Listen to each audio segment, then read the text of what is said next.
청취자 여러분, 안녕하십니까? 오늘은 매우 민감하고 중대한 이슈를 다루게 되었습니다. 최근 미국이 우리 대한민국에 제안한 방위비 분담금 증액 요구, 그 수치가 무려 국내 총생산의 5%에 해당하는 규모입니다. 이전까지 연간 수조 원대였던 분담금과 비교해도 터무니없는 금액인데요.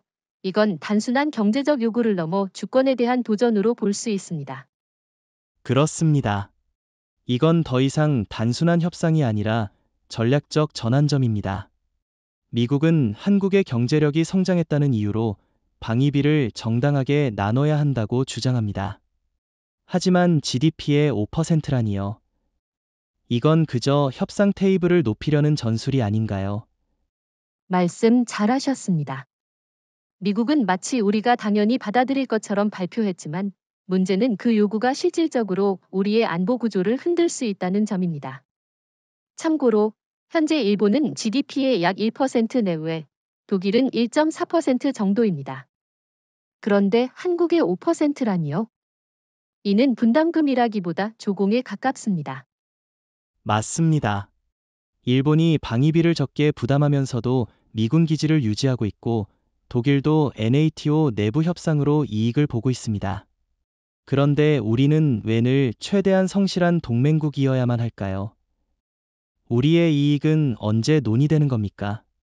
사실 이번 미국의 요구는 트럼프 대통령의 재임 중 동맹의 비용화 기조와 일맥상통합니다. 그는 동맹국이라도 돈을 내지 않으면 방위 의무가 없다는 식의 발언을 자주 해왔죠. 특히 한국에 대해서는 부유한 나라라는 표현을 자주 쓰며 더 많이 부담해야 한다고 압박했습니다. 그러나 여기서 중요한 질문이 하나 생깁니다. 우리 국민은 과연 이를 감내할 준비가 되어 있는가?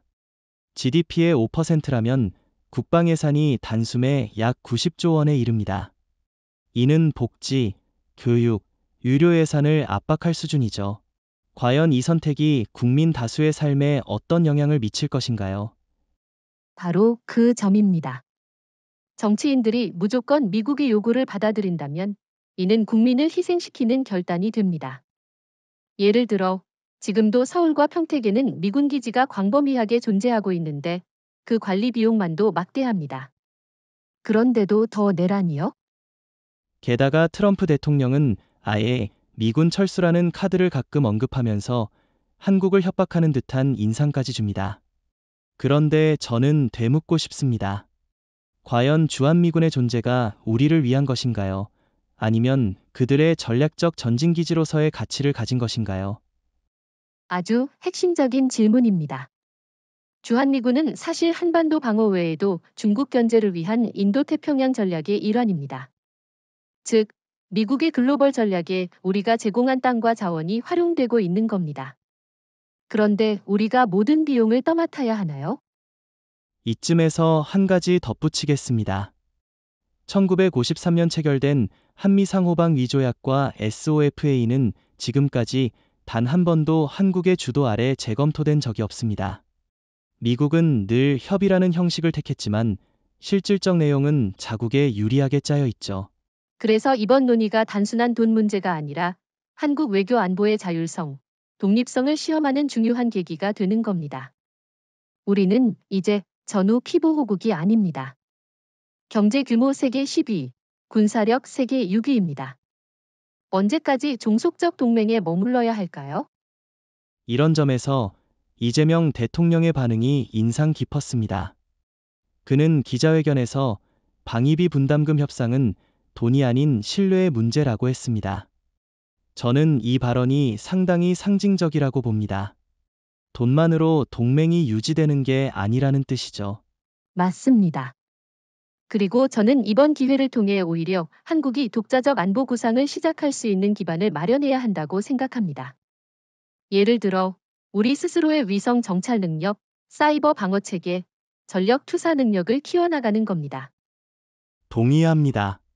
이건 단지 미국과의 관계 문제를 넘어서 주변국들, 특히 중국과 일본에 대한 메시지도 됩니다. 우리는 더 이상 의존적인 국가가 아니다. 특히 일본의 신자민당 정부가 군사대국화를 추진하는 지금 우리가 안보 의존에 머문다면 상황은 더 악화될 것입니다. 그렇죠.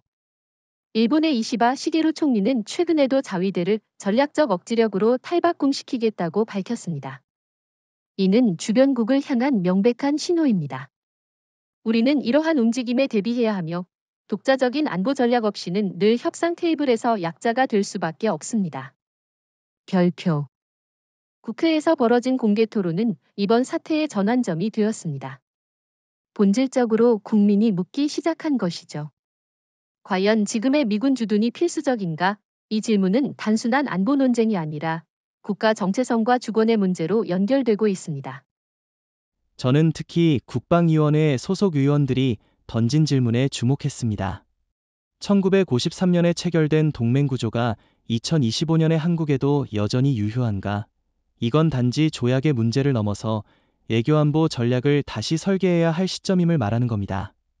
공청회에서 나온 가장 인상적인 발언 중 하나는 주한미군은 더 이상 한반도 방어가 목적이 아니다는 지적이었습니다. 주한미군은 사실상 미국의 아시아 전초기지로 기능하고 있으며 한국의 안보보다 미국의 인도태평양 전략 이행에 중점을 두고 있다는 비판이 제기됐습니다. 그와 동시에 여론조사 결과가 흥미롭습니다. 40대 이하 응답자 중 약 57%가 자주국방을 강화해야 한다고 응답했죠. 60대 이상에서도 과반이 미국의 요구는 과도하다는 의견을 보였습니다. 국민이 안보의 진정한 본질에 대해 성찰하기 시작한 것입니다. 특히 젊은 세대는 안보를 돈으로 사는 구조 자체에 회의적입니다. 이들은 전통적 동맹보다 기술, 산업, 디지털 주권 같은 새로운 국가 역량을 더 중요시합니다. 반면 기성세대는 미군의 억지력 역할에 여전히 의존적 시각을 보이고 있죠. 이런 세대 간 인식차도 분명히 존재합니다.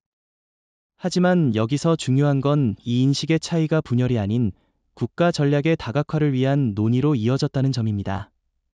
실제로 국회 토론 중 일부 의원은 주한미군 유지 여부를 국민투표에 붙이자는 제안까지 꺼냈습니다. 이건 매우 상징적인 발언입니다. 그리고 그 중심에는 이재명 대통령의 중재 전략이 있습니다. 그는 국회에 각계각층의 목소리를 반영한 방위비 협상 보고서 작성을 요청했죠. 이건 단순한 청와대 주도가 아닌 입법행정부의 공동 결정 구조로 전환된다는 뜻입니다. 그에 반해 미국 측은 계속해서 동맹의 지속성을 내세우고 있지만 정작 국민 여론에 대해선 무관심합니다. 그게 바로 문제입니다. 일본이나 독일의 경우에도 방위비 문제는 국민 합의에 기반해서 움직입니다. 한국만큼 정치가 외교에 휘둘리는 국가는 드뭅니다. 그래서 미국과의 협상이 아니라 한국 내부의 여론 협조와 사회적 토대 형성이 더 중요해진 겁니다. 지금이야말로 국민 전체가 참여하는 외교안보 전략 수립이 필요한 시점입니다. 그 과정에서 언론의 역할도 무시할 수 없습니다. 일부 보수 매체는 여전히 미국이 없으면 망한다는 식의 공포담을 유포하고 있지만 다수의 지식인들과 청년층은 차분하게 자료와 수치를 통해 새로운 전략을 설계하고 있습니다. 실제로 연세대학교 안보전략연구소에서는 지난달 발표한 보고서에서 현 시점에서 자주국방 전환은 기술적으로 가능하다고 밝혔습니다. 우리 군은 이미 탄도미사일 탐지 요격 체계, 독자 위성 감시 능력, 사이버 방어 시스템에서 높은 수준에 도달해 있습니다. 그렇기 때문에 국회의 이 공개 토론은 단순한 절차가 아니라 한국 민주주의와 안보 주권의 결합 지점을 보여준 사건이었습니다. 주권은 단지 땅의 경계를 지키는 것이 아니라 그 위에서 우리가 어떤 결정을 스스로 내릴 수 있는가에 달려있는 것이니까요. 별표. 국내에서 여론이 빠르게 형성되고 국회의 움직임이 활발해지자 미국은 그에 정면으로 반응했습니다. 최근 워싱턴 외교가에서는 한국의 태도는 동맹의 기본 원칙을 위협한다는 비공식 성명이 흘러나왔고 국방부 대변인은 방위비 분담금 인상을 동맹 유지의 조건이라고 밝혔습니다. 이것은 분명한 외교적 압박입니다. 그뿐만이 아닙니다. 미국은 백악관 국가안보회 차원에서 한국이 분담금 협상에 비협조적일 경우 주한미군 재배치 또는 병력 감축을 검토한다는 언론 플레이도 시작했죠. 이런 전술은 과거에도 반복됐습니다. 즉, 철수 카드를 협상용 지렛대로 쓰는 겁니다. 그러나 이번에는 분위기가 다릅니다. 이전에는 이런 협박성 메시지에 한국 정부가 즉각 반응하고 방어적 태도를 취했지만 이번 이재명 정부는 정면 돌파를 선택했습니다. 국익 우선, 국민의 여론이 협상의 기준이라는 입장을 고수하면서 미국의 프레임에 쉽게 휘둘리지 않았습니다. 그런데 미국은 왜 이토록 조급해졌을까요? 저는 그 배경에 중국의 부상과 일본과의 전략 제조적 문제가 있다고 봅니다. 바이든 정부와 달리 트럼프 행정부는 비용 중심의 동맹 구조를 강화하려 합니다. 특히 트럼프 대통령은 군사력 재정비에 예산을 집중하면서 동맹국의 방위 부담을 전면 이전하려는 정책을 펴고 있습니다. 게다가 일본의 이시바 시게루 총리는 자국 안보의 독자성 강화를 이유로 미국과의 연합훈련 횟수를 제한하고 있습니다. 한편으로는 중국과 경제적 협력을 강화하면서도 미국과 일정 거리를 두는 전략을 취하고 있죠. 미국은 동아시아에서 일본과의 간극을 한국으로 메우려는 의도를 보이고 있습니다.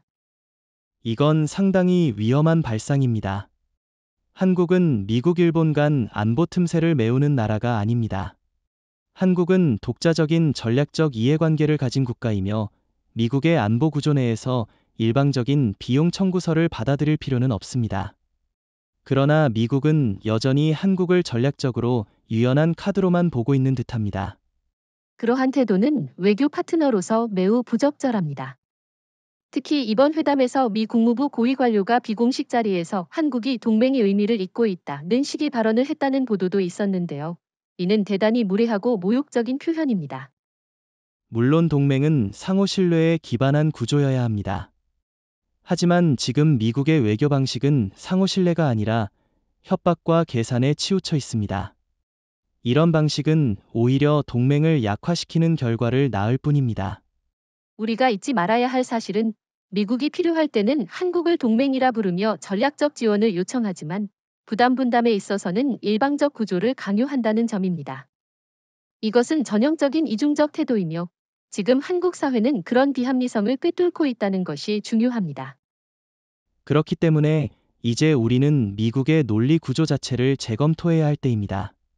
누가, 무엇을, 왜 지불해야 하는가? 라는 근본적 질문에서 출발해야 합니다. 단지 미국이 요구하니 받아야 한다는 논리는 더 이상 유효하지 않습니다. 트럼프 대통령의 발언을 보면 그가 한국을 하나의 수익 창출처로 바라보는 관점이 명확히 드러납니다. 그는 과거에도 한국은 부유하면서도 무임승차한다는 발언을 반복했죠. 하지만 한국은 수십 년간 주한미군 기지 제공, SOC 지원, 경력 협력 등으로 충분한 기여를 해왔습니다. 그렇기 때문에 한국의 보수 진보를 가리지 않고 이번 사안에 대해서는 단호함이 요구됩니다. 외교는 곧 경제이며 외교는 곧 안보입니다. 압박에 굴복하는 협상은 국가 미래에 재앙이 될 수 있습니다. 지금 미국의 태도는 분명히 경직돼 있습니다. 하지만 그 경직성은 한국 내부의 단합과 자주적 대응 전략으로 충분히 돌파할 수 있습니다. 중요한 건 우리가 흔들리지 않는 자세로 맞서는 겁니다. 당장 손해를 보더라도 장기적으로는 자주국방 기반을 다질 수 있는 기회입니다. 별표. 미국의 압박 외교가 정점을 찍은 시점에서 드디어 한국 정부가 중대한 결단을 내렸습니다. 지난주 이재명 대통령은 대한민국은 안보에서 독자성을 회복해야 할 시점에 도달했다며 독자 군사화 구상을 공식적으로 발표했습니다. 이는 단순한 안보 전략의 수정보다는 한미동맹 체계 전체를 재구성하겠다는 강력한 선언으로 해석됩니다. 맞습니다. 이번 발표는 단지 방위비 협상에 대한 반발이 아니라 앞으로 한국이 나아갈 안보 주권의 실천 로드맵이라 할 수 있습니다. 특히 세 가지 핵심 전략이 눈에 띕니다. 첫째, 장거리 정밀 타격 전력 확보. 둘째, 위성 기반 정찰 체계 자립화. 셋째, 전략사령부 신설을 통한 통합군 운영입니다.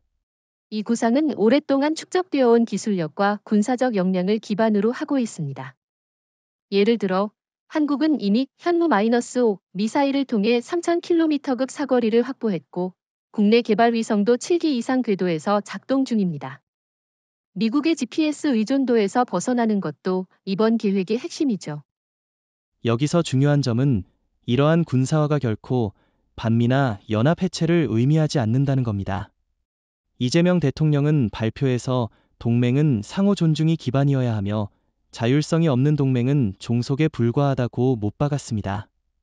미국이 진정한 파트너라면 한국의 주체적 역량 강화를 지원해야 한다는 의미죠.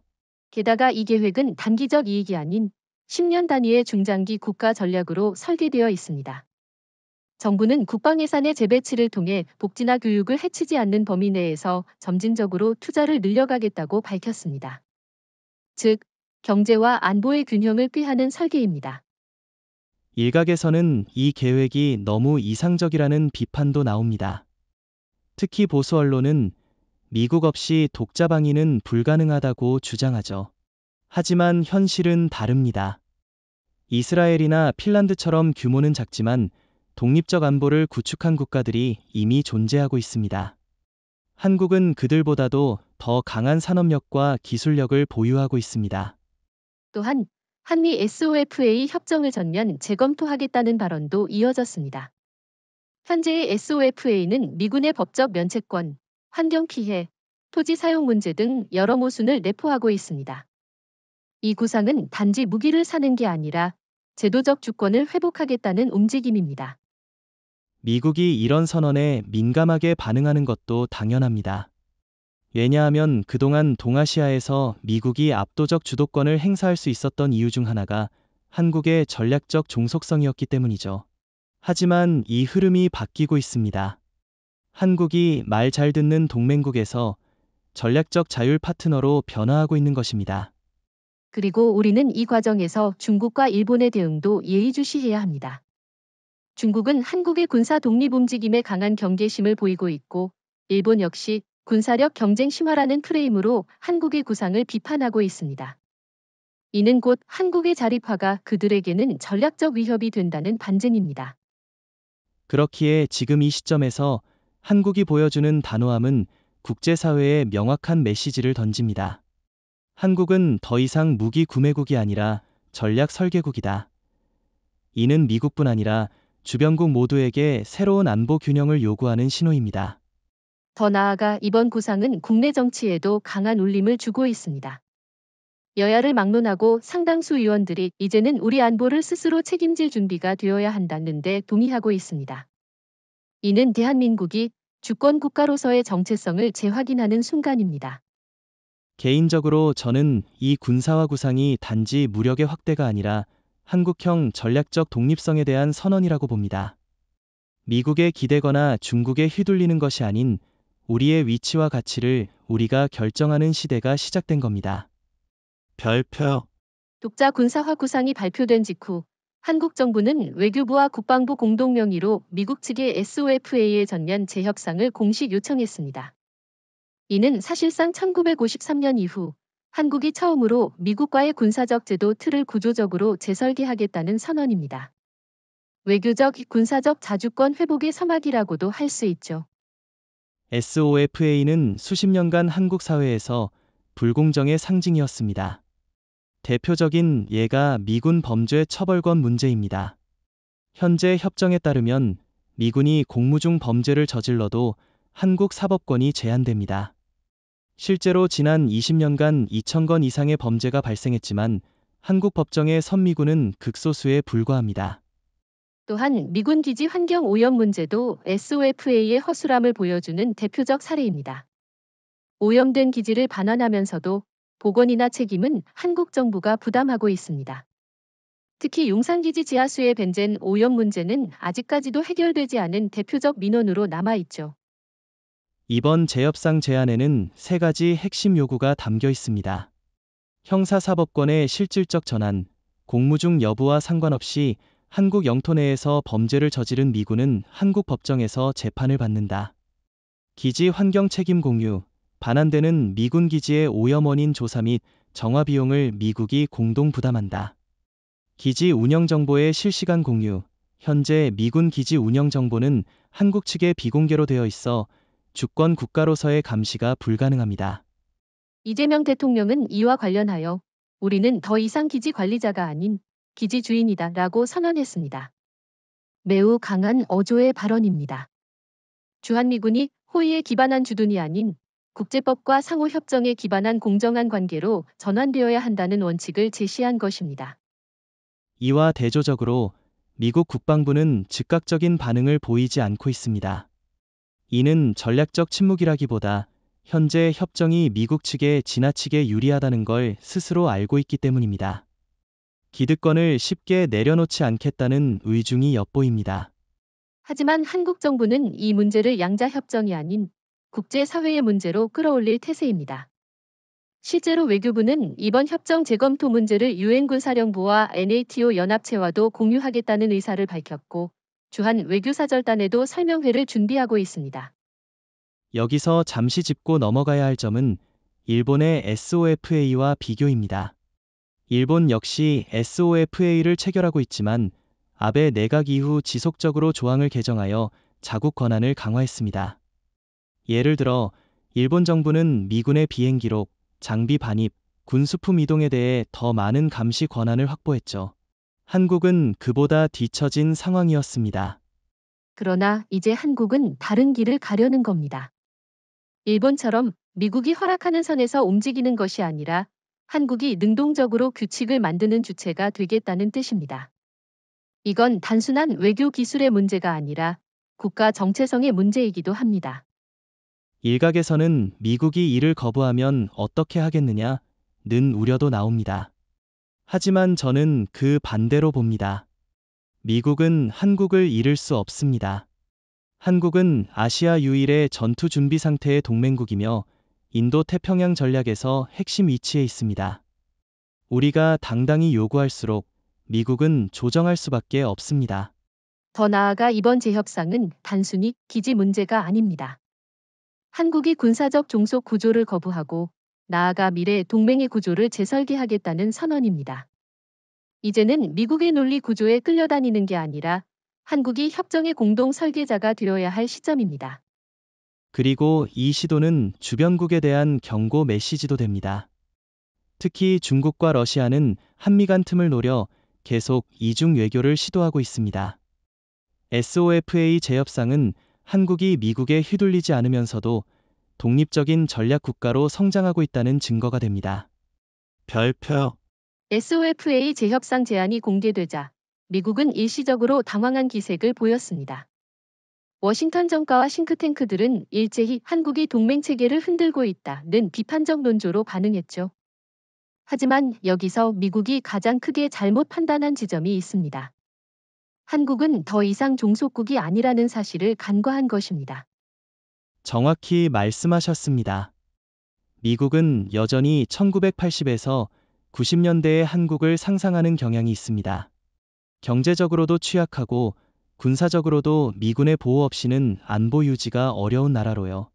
그러나 지금의 대한민국은 GDP 세계 10위권, 방위산업 수출 세계 8위권, 전자 AI 우주 기술에서도 독자적 기술력을 갖춘 국가입니다. 그뿐만 아니라 한국은 국제사회에서 독립적 외교를 수행할 수 있는 중견국 외교의 모범 사례로 떠오르고 있습니다. CPTPP 가입 추진, GCC와의 FTA 협상, NATO 파트너국 활동 확대 등은 모두 한국이 특정 국가에 의존하지 않고 다양한 전략 축을 넓히고 있다는 증거입니다. 하지만 미국은 여전히 한국을 조정 가능한 국가 정도로 인식하고 있습니다. 대표적인 사례가 트럼프 대통령의 방위비 협상 전략입니다. 트럼프는 한국은 부자 나라면서도 방위비를 내지 않는다고 반복해서 말하며 여론전을 펼쳤습니다. 하지만 이는 명백한 왜곡입니다. 한국은 이미 아시아에서 가장 높은 미군 주둔 분담금을 지불하는 국가입니다. 그렇습니다.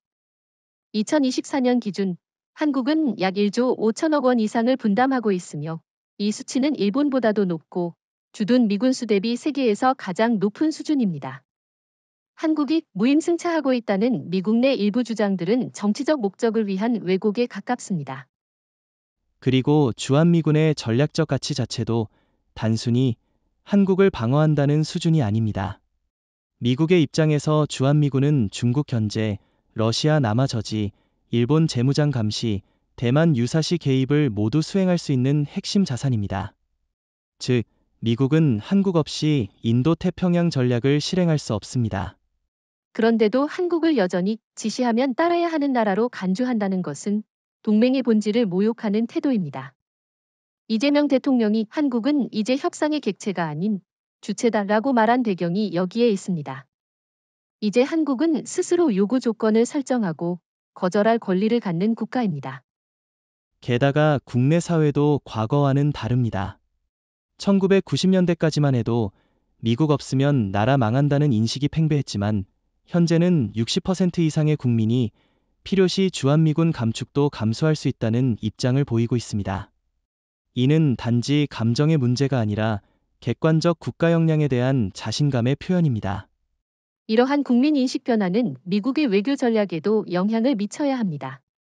만약 미국이 한국을 여전히 종속적으로 대한다면 이는 단기적 이익은 지킬 수 있겠지만 장기적으로는 동맹 기반을 무너뜨리는 자충수가 될 수 있습니다. 한국은 선택할 수 있는 나라가 되었고 미국만이 유일한 파트너는 아닙니다.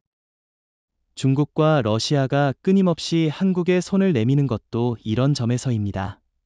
물론 한국은 이들과 군사적 동맹을 맺을 가능성은 없지만 균형 외교의 지렛대로는 충분히 활용할 수 있는 카드입니다. 미국이 이를 제대로 인식하지 못하고 있다면 그것이야말로 진정한 전략적 오판입니다. 또한 미국은 일본을 통해 한국을 오해 통제하려는 시도를 종종 해왔습니다. 예컨대 미일 동맹 강화를 핑계로 한국을 전략적 이선으로 몰아붙이거나 미일 간 협의에 한국을 사후 통보하는 구조가 반복되었습니다. 그러나 이러한 방식은 더 이상 통하지 않습니다.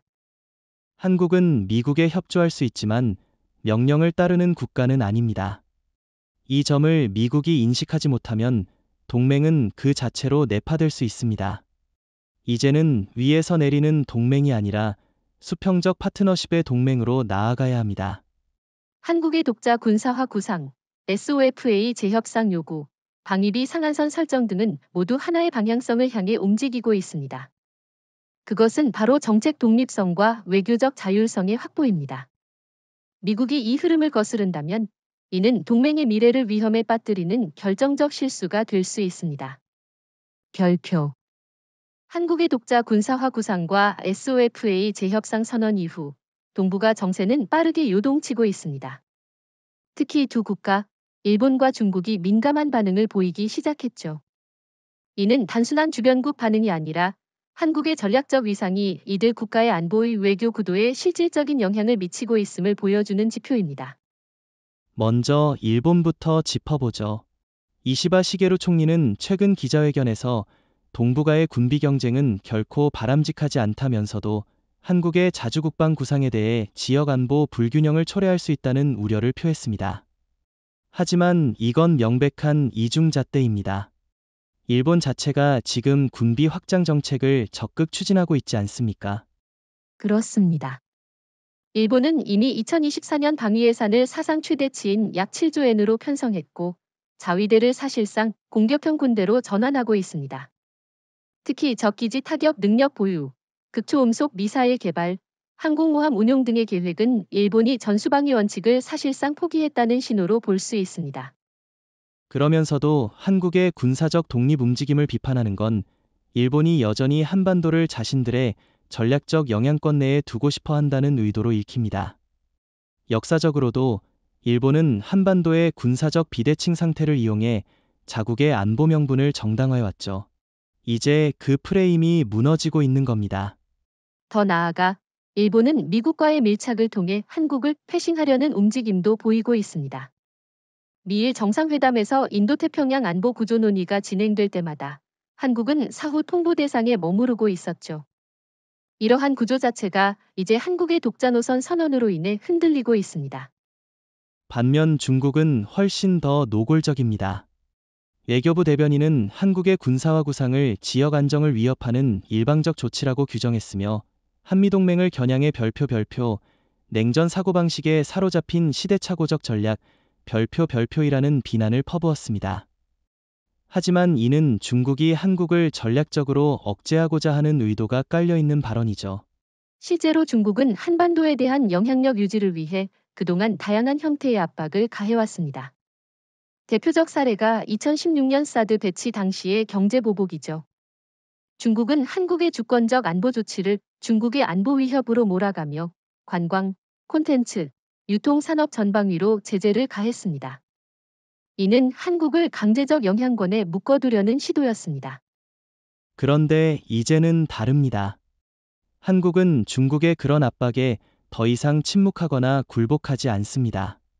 오히려 이번 독자 군사화 발표 이후 한국 대만 간의 비공식 군사협력 논의도 일부 보도되었죠. 이는 중국에 있어 매우 민감한 시그널이며 한국이 더 이상 비판만 받고 수용하는 국가가 아니라는 것을 보여주는 사례입니다. 또한 중국과 일본 모두 현재의 한국을 자신들의 외교 전략에서 변수가 아닌 주도권을 가진 존재, 별표로 재정의해야 하는 상황에 직면하고 있습니다. 한국의 독립적 군사 역량 강화는 이들 국가에게 기존의 대외 전략을 전면 재조정하게 만드는 요인이 되고 있죠. 여기서 흥미로운 점은 일본과 중국이 서로 견제하는 동시에 한국에 대해서는 자제하라는 동일한 요구를 내세우고 있다는 점입니다. 이는 곧 한국이 가진 실질적 영향력이 이제는 단순히 지정학적 완충국이 아니라 역학 구조를 바꿀 수 있는 전략적 주체로 떠올랐다는 것을 의미합니다. 그렇기 때문에 한국이 지금의 긴장 상황을 두려워할 필요는 없습니다. 오히려 이를 기회로 삼아야 합니다. 우리는 일본의 군사 재무장 시도를 비판하면서도 중국의 내정 간섭성 외교에도 단호히 대응해야 합니다. 즉, 균형 외교가 아닌 자주 외교로의 전환이 필요한 시점입니다. 이재명 대통령도 이에 대해 명확히 밝혔습니다. 한국의 군사 독립은 누구를 겨냥한 것도 누구에게 도전하는 것도 아니다.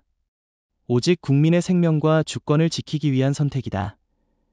이 메시지는 강대국 모두에게 보내는 명확한 신호입니다.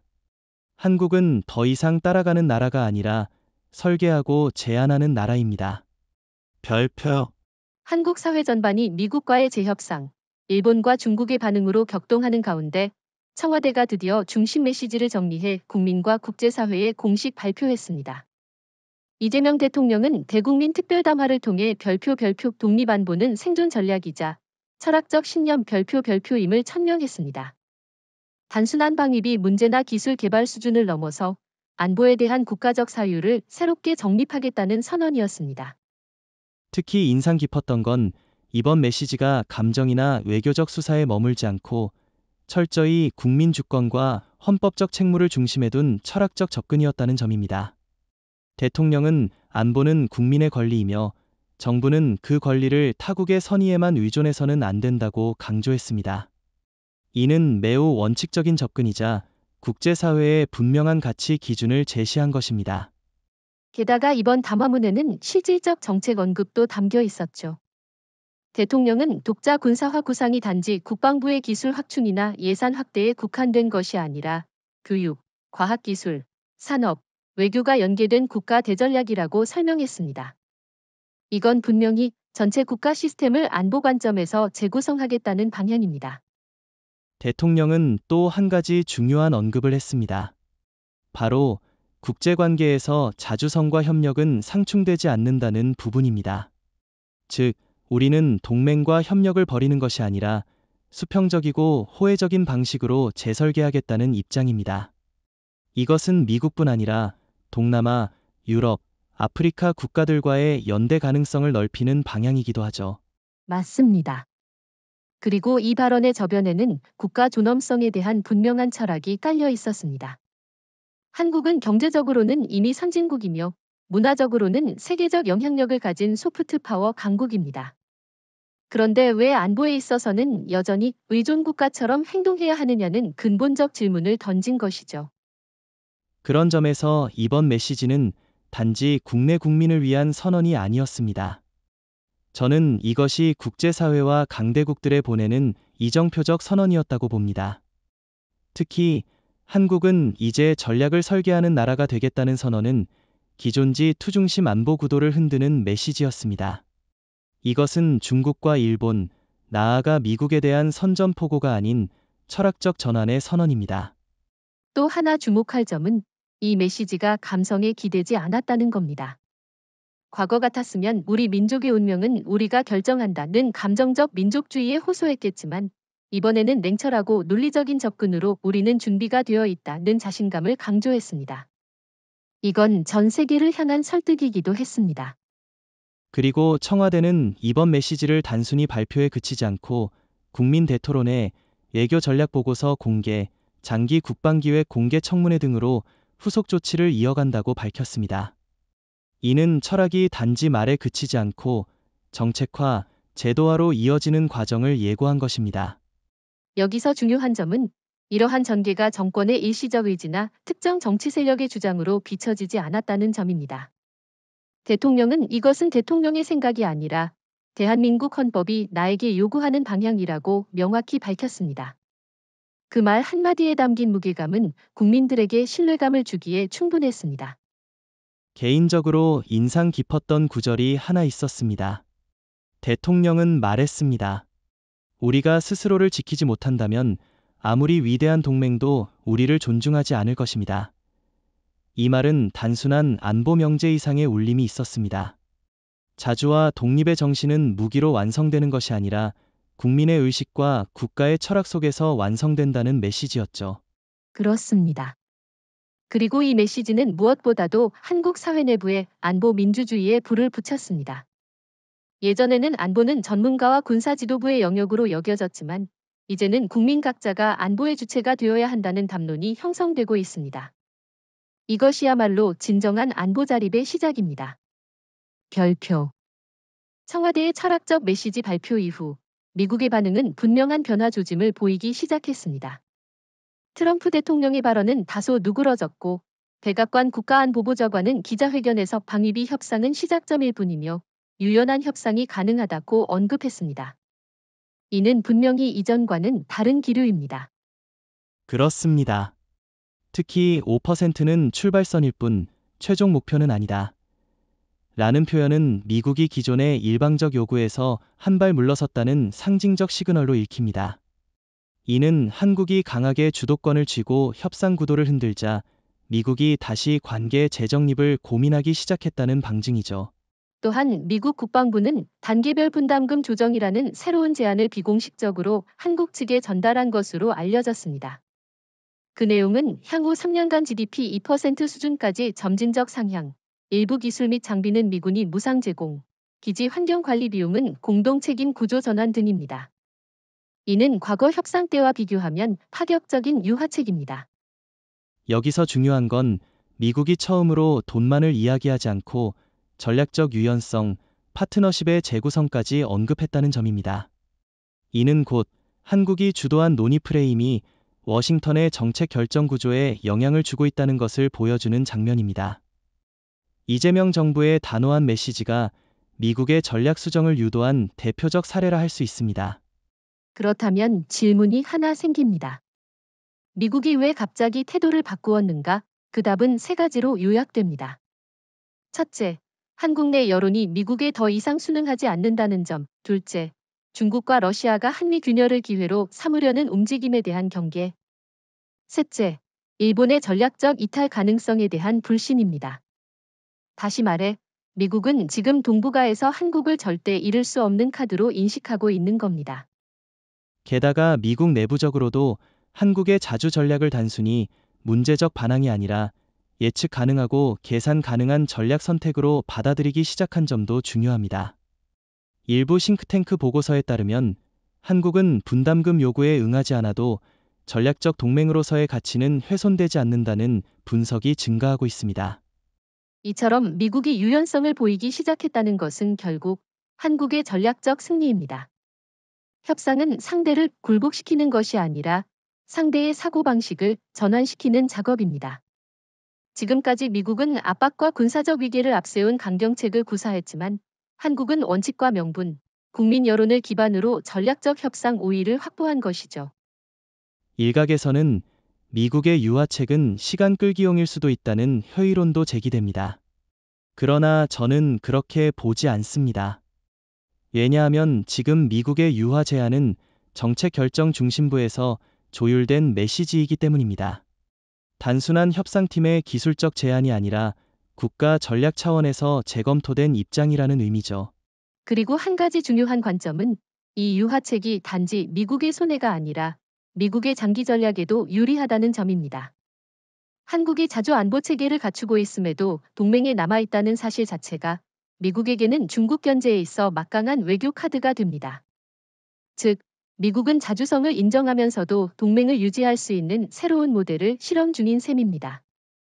여기서 우리는 선택을 해야 합니다. 미국의 새로운 제안에 무조건 긍정적 반응을 보일 것이 아니라 원칙을 유지한 채 전략적으로 수용 가능한 선에서 조정해야 합니다.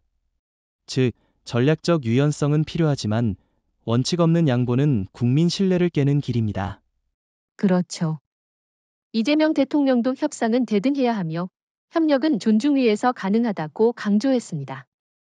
이 발언은 단순한 협상 기술이 아닌 국가 정체성과 자존감의 표현입니다. 우리는 지금 일방적 요구를 거절하는 나라에서 조건을 제시하는 나라로 바뀌었습니다. 그리고 이제는 협상의 설계자가 되어야 할 차례입니다. 별표. 미국의 입장이 유연화되고 한국이 전략적 주도권을 행사하기 시작하자 가장 당혹해한 두 국가는 다름 아닌 일본과 중국이었습니다. 특히 이들은 동북아 안보 질서에서 한국은 추종자라는 암묵적 구조를 당연시해왔는데 이번 한국의 독자 행보는 그 구조 자체를 흔드는 충격파가 되었습니다. 일본의 경우 이시바 시게루 총리가 지난주 국회 답변에서 한국이 기존 협정 틀을 벗어나려는 움직임은 동아시아 전체의 안정에 부정적 영향을 줄 수 있다고 언급했죠. 이는 외교적 수사를 가장한 불만의 표출입니다. 사실상 한국이 더 이상 미국의 하위 파트너가 아닌 주도국으로 올라서는 데 대한 불쾌감이 드러난 것입니다. 더 나아가 일본 외무성은 비공식 경로를 통해 미국 측에 한국이 SOFA 재협상 등 안보 체계를 흔들 경우 일본의 입장도 영향을 받을 수 있다는 우려를 전달한 것으로 알려졌습니다. 즉, 한국의 독자적 움직임이 미일 동맹 내부의 균형도 위협한다고 판단한 셈이죠. 일본의 당혹감은 역사적 뿌리에서 비롯된 측면도 큽니다. 메이지 유신 이후 일본은 항상 한반도를 전략적 완충지 혹은 영향권으로 상정해왔습니다. 심지어 현대에도 한반도의 안보 질서는 일본의 재무장 논리, 자위대 확대의 명분으로 기능해왔습니다. 그런데 한국이 그 틀을 거부하고 독립적 전략 설계를 시작했다는 점은 일본에게는 체제 위협으로 다가오는 겁니다. 중국의 반응은 좀 더 노골적이고 동시에 전략적으로 예민합니다. 외교부는 한국 정부의 방위비 협상 태도와 독자 군사화 구상, SOFA 재협상 요구를 별표 냉전적 사고의 재현 별표이라고 비판했고 관영 매체들은 한국을 향해 지역 불안정 조장국으로 몰아가려 하고 있습니다. 이는 사실상 한국을 전략적으로 고립시키려는 여론전입니다. 하지만 중국의 당혹은 단순히 외교적 수사에 그치지 않습니다. 내부 정책 조정 움직임이 이미 감지되고 있습니다. 중국은 산둥성과 랴오닝성 인근 해군기지의 정보 방어 체계를 강화했으며 동북 삼성에 대한 군수물자 배치 속도를 높이고 있습니다. 이는 한국의 전략 변화가 중국군의 직접적 방어 전술에도 영향을 주고 있다는 신호입니다. 그렇습니다. 이제 한국은 단지 경제 대국이나 기술 강국이 아니라 군사적, 외교적 균형을 뒤흔들 수 있는 변수이자 주체로 완전히 올라섰습니다. 일본은 기존의 경제력은 있지만 군사력은 제한적이라는 한국의 이미지가 무너지자 당황하고 있고 중국은 한국이 미국의 병참기지에서 전략 설계국으로 전환되는 과정 자체를 두려워하고 있습니다. 게다가 한국은 더 이상 조용히 움직이지 않습니다. 최근 한일-SEN 방산 협력 확대, 폴란드, 튀르키예, 이집트 등과의 전략무기 수출 협정, 우주군 창설 검토 등은 단순한 국방 외교가 아니라 안보 구조 자체를 수출하는 신전략 국가로서의 면모를 보여주는 사례입니다. 이는 주변국들이 한국을 바라보는 시선을 근본적으로 바꾸게 합니다. 이런 변화 속에서 일본과 중국이 가장 우려하는 것은 한국이 주도하는 다자안보 협력체 구상입니다. 최근 국회 국방위원회에서는 한호주인도 연합훈련 가능성까지 언급되었고 유럽연합과의 사이버 방어 훈련도 실무 논의가 시작되었습니다. 이는 한국이 미국에만 의존하지 않고 독자적 동맹망을 구축할 수 있다는 가능성을 현실화시키는 움직임입니다. 그렇기 때문에 일본과 중국은 당분간 이 흐름을 차단하려는 전략을 택할 가능성이 큽니다. 일본은 아시아 방위 체제에서 리더 자리를 유지하려 할 것이고, 중국은 경제적 압박이나 대북 카드 등을 활용해 한국의 독자 노선을 견제하려 할 것입니다. 그러나 중요한 점은 이제 한국은 과거처럼 흔들리는 나라가 아니라는 점입니다. 바로 그 점입니다. 이번 변화는 단지 외교 라인이나 정부 전략실이 만든 게 아닙니다. 이는 국민적 의지, 안보에 대한 주권 감각, 그리고 정치권의 초당적 공감대가 만들어낸 흐름입니다. 일본과 중국이 이를 무시하거나 통제 대상으로 본다면 그들 자신이 동북아에서 고립될 가능성이 더 높습니다. 별표. 지금까지 우리는 한국 정부의 외교의 군사 전략 변화를 중심으로 이야기를 이어왔지만 이번 국면에서 놓쳐서는 안 될 또 하나의 중요한 흐름이 있습니다. 바로 청년 세대와 시민 사회의 안보 주체로서의 등장입니다. 이는 단순한 여론 변화가 아니라 국가 안보 담론의 구조 자체를 바꾸는 흐름입니다. 맞습니다. 불과 10년 전만 해도 안보는 전문가나 군의 영역으로 치부되곤 했습니다. 일반 시민은 안보에 대해 말할 자격이 없다는 분위기마저 있었죠. 그러나 지금은 전혀 다른 양상입니다. 2030세대는 안보를 정치적 수단이 아닌 삶과 미래의 문제로 인식하고 있고, SNS와 온라인 포럼을 통해 적극적으로 참여하고 있습니다. 실제로 최근 청년층의 반응을 분석해보면 흥미로운 결과가 나옵니다. 여론조사 전문기관 리얼미터에 따르면 20대와 30대의 61% 이상이 방위비 협상에서 미국의 요구는 부당하다고 응답했습니다. 더 나아가 한국의 독자 안보체계 구축이 필요하다는 항목에는 20대가 전 세대 중 가장 높은 찬성률을 보였습니다. 이는 단지 이념적 선택이 아닙니다. 청년들은 실용적이고 정보에 밝은 세대입니다. 이들은 미국과의 관계를 단순히 좋다, 나쁘다로 판단하지 않습니다. 실제로는 한국이 독립된 전략을 가지되 협력은 선택적으로 이어가는 게 현실적이라고 판단합니다. 즉, 감정이 아닌 데이터와 논리에 기반한 안보 인식이 자리 잡고 있는 거죠. 또 하나 주목할 점은 청년 세대의 기술 기반 참여 방식입니다.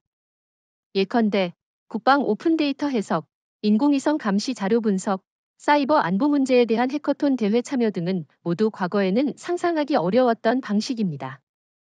이제는 군사 문제조차 시민 기술자, 청년 전문가들이 분석하고 제안하는 시대입니다. 이러한 현상은 시민 사회 전반으로 확산되고 있습니다. 특히 자주국방 네트워크, 청년 평화 포럼, 국민안보 참여단 같은 조직은 단지 비판만 하는 게 아니라 대안을 제시하는 정책 파트너로서 기능하고 있습니다. 이들은 국회 국방위 공청회에도 참여하고 국방백서에 대한 분석 보고서를 정부에 제출하기도 합니다. 시민사회가 이처럼 성숙해진 배경에는 여러 요인이 있습니다. 첫째, 국방정보의 투명성 확대. 둘째, 코로나 이후 시민의식의 비약적 성장. 셋째, 디지털 플랫폼을 통한 지식 접근성과 연결성 강화. 이 세 가지가 시민도 안보의 주체가 될 수 있다는 인식을 확산시킨 결정적 요소죠. 여기에 청와대와 정부도 적극 호응하고 있습니다. 이재명 대통령은 안보는 군인의 몫이 아니라 시민 모두의 권리이자 책임이라고 강조했습니다. 국방부는 이에 따라 국민 참여형 안보 플랜 2030을 추진 중이며, 예비역과 청년 전문가가 함께 참여하는 민군 복합 안보 전략 위원회 구성도 논의되고 있습니다. 이런 흐름은 결과적으로 대한민국 안보 담론의 민주화, 개방화, 주체화를 의미합니다. 예전처럼 국방은 말할 수 없는 금기어가 아니며 시민이 감히 건드릴 수 없는 영역도 아닙니다. 오히려 지금은 시민이 질문하고 청년이 분석하고 정부가 응답하는 구조로 바뀌고 있습니다. 특히 중요한 것은 이러한 흐름이 선동이나 감정이 아닌 정보와 분석 중심의 시민 참여로 이루어지고 있다는 점입니다. 이는 한국이 안보 민주주의로 나아가는 증거이며, 단순한 군사력 강화가 아닌 정치적 성숙과 의식의 진화를 보여주는 상징이기도 합니다. 이제 한국 사회는 군인만으로 혹은 외교관만으로 안보를 논하지 않습니다. 기업가, 기술자, 교수, 청년, 시민활동가, 퇴역군인 모두가 안보 주체의 일부로 기능합니다. 이것이야말로 진정한 전 국민적 자주국방 시스템의 기반이며 미국이나 일본, 중국조차도 모방하기 어려운 민주적 안보 역량의 모델이라 할 수 있습니다. 별표. 이재명 대통령은 최근 발표된 독자 군사화 구상과 SOFA 재협상, 그리고 미국의 유연화 제안까지 일련의 안보 전환 흐름 속에서 가장 논쟁적일 수 있는 쟁점을 정면으로 다뤘습니다. 바로 자주국방은 결코 반미가 아니다. 이 발언은 단순한 해명 차원을 넘어서 한국 외교의 안보의 철학과 전략 방향을 명확히 정리한 상징적 선언이라 할 수 있습니다. 그렇습니다. 실제로 한국 내 일부 보수 언론과 외국 싱크탱크 일부는 최근 한국 정부의 행보를 두고 한미동맹에 균열이 생겼다거나 한국이 반미 노선으로 회귀하고 있다는 식의 주장을 해왔습니다. 그러나 대통령은 이번 발언에서 그러한 오해를 원칙과 논리를 바탕으로 단호히 차단했습니다. 발언의 핵심은 분명했습니다. 자주국방은 한미동맹의 해체가 아니라 강화의 전제다. 이는 매우 전략적인 표현입니다. 우리가 미국과 진정한 동맹관계를 유지하고자 한다면 종속이 아닌 자율성을 가진 상태에서의 협력이 전제가 되어야 한다는 메시지입니다. 또한 대통령은 이렇게 말했습니다. 대한민국은 독립국가이며 그 누구도 우리의 안보를 대신 결정할 수 없다. 그러나 우리는 그 독립성 위에서 믿을 수 있는 동맹국과 협력하고자 한다. 이 발언은 자주와 동맹을 동시에 추구하는 외교 전략의 방향성을 명확히 보여준 것입니다. 주목할 만한 점은 이 발언이 미국을 향한 비난이나 경고가 아니라 성숙한 관계 재정립을 위한 제안이라는 점입니다. 즉, 우리가 당신들과 함께 가고 싶지만 그것은 평등한 동반자 관계에서만 가능하다는 말입니다. 이는 트럼프 행정부가 일방적 방위비 청구서를 던졌을 때와는 완전히 다른 별표 조건 제시형 외교 별표입니다. 그리고 대통령은 단지 선언에 그치지 않고 구체적인 예를 들었습니다. 예컨대 과거 우리가 전투기 한 대를 도입할 때마다 미국의 승인이 필요했던 시절이 있었지만 이제는 우리가 세계에 전투기를 수출하는 나라가 됐다는 언급은 자주국방이 실체 있는 목표임을 강조한 대목이었습니다. 이와 함께 대통령은 우리는 미국의 존재를 부정한 적이 없다. 다만 우리의 존엄과 역할이 제대로 존중받지 못할 때 침묵하지 않겠다는 것이다 라고 밝혔습니다. 이 부분은 사실상 한미관계의 재조정선언에 가까운 함의를 담고 있습니다. 과거의 복종적 동맹은 끝났고 이제는 주권적 협력 체계로의 전환을 공식화한 것입니다. 청와대 안팎에서는 이번 발언이 미국 내 주요 인사들과도 사전 교감이 있었다는 이야기가 흘러나오고 있습니다. 특히 백악관 NSC와의 실무 접촉에서 한국은 반미를 하려는 것이 아니라 관계의 형평을 되찾으려는 것이라는 메시지가 명확히 전달되었다는 점이 주목됩니다. 한국은 반미 국가가 아니라 주체적 파트너 국가가 되려는 것이죠. 이 발언은 국내 정치에도 큰 파장을 낳았습니다. 기존에는 자주 국방을 주장하면 곧 좌파, 반미라는 낙인이 따랐습니다. 그러나 이제는 보수 진영 내에서도 한국이 더 이상 모든 것을 미국에 의존해서는 안 된다는 공감대가 형성되고 있습니다. 이는 국민적 통합의 계기이자 외교 노선의 중심 이동입니다. 대통령의 이번 발언이 의미하는 바는 분명합니다. 우리는 미국의 동맹국이지만 미국의 하위 파트너는 아니다. 이는 한국이 스스로의 방어 능력과 정치적 의지를 전 세계에 보여준 선언적 구절입니다. 동맹은 필요하지만 그 동맹은 상호 존중과 주권의 인정 위에서만 유효하다는 원칙이 선포된 것입니다. 이제 공은 다시 미국으로 넘어갔습니다. 한국이 자주국방은 반미가 아니다라고 선언한 이상 미국은 그 진심을 어떻게 받아들일 것인가에 대한 답을 내놔야 할 때입니다. 그 답은 돈이나 무기 매매가 아니라 태도의 변화와 관계의 재정의로 나타나야 할 것입니다. 별표. 이재명 대통령이 자주국방은 반미가 아니다라는 선언 이후 국내 정치권의 반응은 예상보다 훨씬 복합적이고 전략적이었습니다. 여야 모두에서 일정 수준 이상의 공감대가 형성된 반면 보수 일부와 극좌 진영에서는 서로 다른 방식으로 우려와 비판이 동시에 터져나왔습니다. 이 흐름은 안보 문제에 대한 정치의 인식 변화와 구조 재편을 보여주는 단면이라 할 수 있습니다. 우선 국회 외교통일위원회 소속 여야 의원 13명이 공동 발의한 성명서가 눈에 띕니다.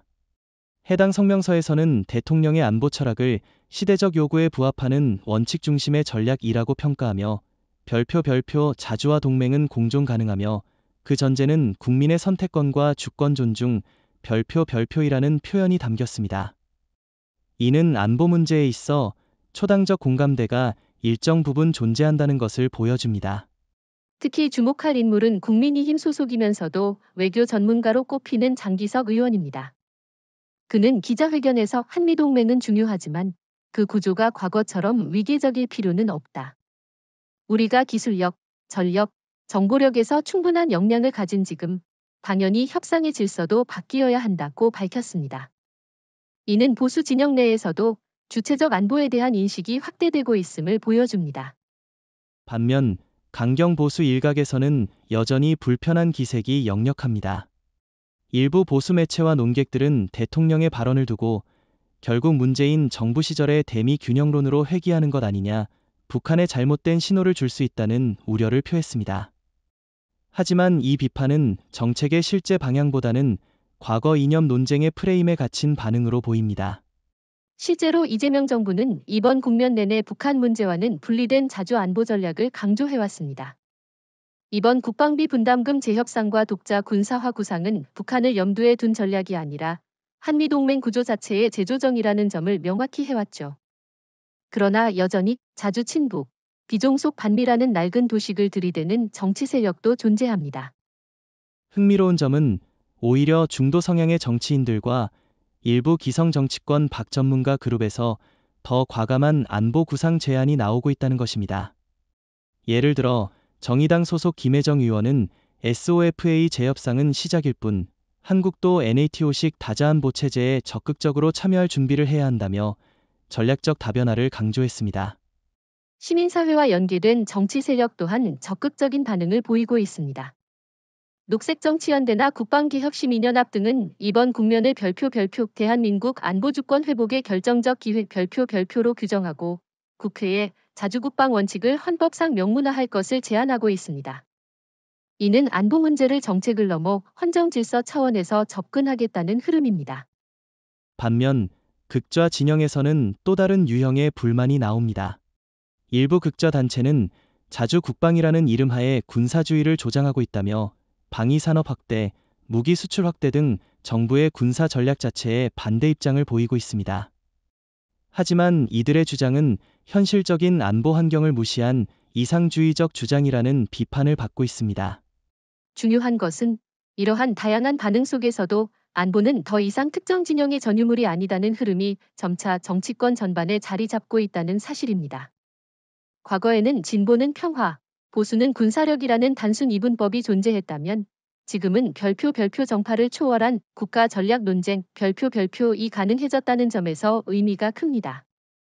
게다가 국민의 70% 이상이 한미 관계는 존중하되 한국의 협상 주권은 분명히 행사해야 한다.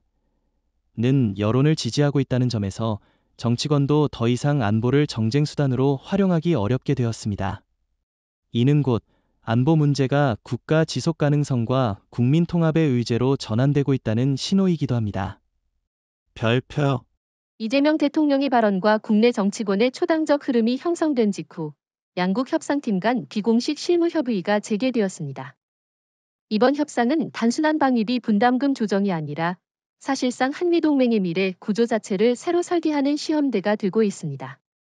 가장 큰 변수는 이제 미국의 최종 선택, 그리고 한국의 원칙 수호입니다. 이번 실무회담은 서울 외교부 청사에서 열렸고 한국 측은 한미 상호방 위조약의 정신에 기반한 합리적 조정을, 미국 측은 유연성 있지만 동맹 지속성을 위한 기여를 키워드로 제시했습니다. 서로의 접근이 이전보다 온건해졌지만 핵심 쟁점은 여전히 평행선입니다. 특히 가장 논쟁적인 항목은 GDP 5% 분담금 기준에 대한 미국 측의 입장 변화 여부입니다. 한국은 이를 명확히 별표 수용 불가 별표로 못 박은 상태이며 대신 단계적 협조, 기술 협력, 군수 공유 확대 등을 제안하고 있습니다. 미국이 이를 받아들이지 않는다면 협상은 재차 결렬 국면으로 갈 수밖에 없습니다. 하지만 미국도 전처럼 강경하게 밀어붙일 상황은 아닙니다. 국제 정세상 인도태평양 전략의 핵심 축이 일본보다는 오히려 한국에 쏠려 있다는 점이 명확해졌기 때문이죠. 일본의 군사적 제한성과 중국의 외교적 반발을 고려할 때 미국은 한국의 이탈을 감수할 수 없습니다. 이 때문에 이번 협상에서 미국의 협조 가능성은 과거보다 훨씬 높습니다. 한국의 협상 전략은 명확합니다. 첫째, 국민 여론에 반하는 합의는 불가하다. 둘째, 재정적 기여는 공정하고 투명해야 한다. 셋째, 전략적 기술 및 정보 공유 확대가 동반되어야 한다. 넷째, SOFA 등 불평등 조항에 대한 별도 협의 구조 마련. 이 네 가지는 양보 불가한 국가의 원칙입니다. 협상 과정에서 인상적인 장면은 한국 협상단이 공식 회담 도중 국민 여론 자료를 직접 인용하며 미국 측에 설명했다는 점입니다. 한국 국민의 67.5%는 현재 분담금 수준이 충분하다고 본다는 수치를 근거로 제시하며 협상이 더 이상 정부 간 교섭이 아닌 국민 주권의 일환임을 강조했습니다. 이는 미국 측에도 깊은 인상을 남긴 것으로 알려졌습니다. 더 나아가 한국 측은 방위비 협상과 동시에 전력 운용에 있어 한국군의 자율성 확대를 요구하고 있습니다. 예를 들어 평택 요산 등 주요 기지의 일부 작전 통제권, 연합작전 계획 시 한국군 주도권 강화, 군사위성 정보 공유 의무화 등입니다. 이 모든 것은 단지 돈 문제가 아니라 주권과 안보 전략의 문제로 간주되고 있는 겁니다. 미국은 이에 대해 부분 수용 가능성을 내비쳤습니다. 특히 위성정보 공동활용과 사이버 방위 협력, 한미 간 AI 기반 전장정보 체계 연동 등은 미국도 실익을 얻을 수 있는 협력 분야로 인식하고 있습니다. 즉, 돈 대신 기술이라는 새로운 협력 공식이 모색되고 있는 셈입니다. 하지만 여전히 미국 내 일부 강경파는 한국이 동맹의 기본을 흔든다며 협상을 조건부로 몰아가려는 태도를 보이고 있습니다. 트럼프 대통령도 최근 인터뷰에서 모든 동맹국은 대가를 치러야 한다며 기존의 입장을 되풀이했습니다.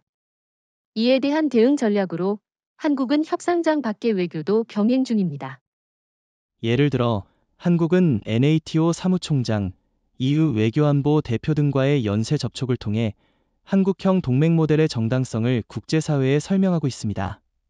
또 인도, 호주, 폴란드, 티르키예 등과의 연합 군사훈련 및 방산협력 확대도 병행되며 탈미국 중심 구조의 현실적 옵션을 시사하고 있는 겁니다. 이런 상황에서 미국의 선택은 분명합니다. 첫째, 협상을 이어가며 한국과의 관계를 전략적 동반자로 끌고 갈 것인가. 둘째, 기존 방식에 집착하다가 한국의 자율적 안보 확장 움직임을 막지 못할 것인가. 지금까지의 흐름은 미국이 전자를 택할 가능성이 높다는 점을 보여주고 있지만 협상 마감까지는 긴장 상태가 유지될 전망입니다. 별표. 지속된 협상과 외교적 셈법 끝에 한미 양국은 마침내 새로운 방위비 분담 협정 초안에 원칙적 합의했습니다. 이 합의는 단순히 숫자의 절충이 아닙니다. 그것은 곧 관계의 구조가 바뀌었다는 의미, 즉 지불자 수혜자 구조를 넘어서 전략적 균형 파트너십 시대의 개막을 의미합니다. 합의의 골자는 명확했습니다. 한국은 향후 3년간 GDP 대비 2.1% 수준의 국방분담금 인상안을 수용하되 그 대신 SOFA 일부 조항의 개정 논의 착수, 전략자산 공동운용체계 시범사업, 기술협력 확대에 대한 명문화를 얻어냈습니다. 이는 실질적으로 한미 간 상호의존을 제도화하는 데 성공했다는 뜻입니다. 이로써 한미 관계는 새로운 궤도에 진입했습니다. 과거에는 미국의 우산 아래에 있는 동맹이란 인식이 강했다면 이제는 서로의 역량과 이익을 동등하게 조정하는 파트너십 구조로 바뀐 것이죠. 대한민국은 더 이상 소극적 수혜자가 아니라 동북아 전략의 핵심 축을 설계해 구현하는 공동 주체로 올라섰습니다. 이러한 변화는 협상 결과를 넘어서 한국의 국제적 위상 변화를 반영하는 거울이기도 합니다. NATO는 이번 협상을 21세기형 동맹 모델로 평가했고 EU 고위 안보대표는 미국 중심 안보 질서에서 한국이 유럽과 협력할 수 있는 여지를 공식화했다고 밝혔습니다. 한국은 지역 강국을 넘어 글로벌 안보 협력 국가로 이상이 격상된 것입니다.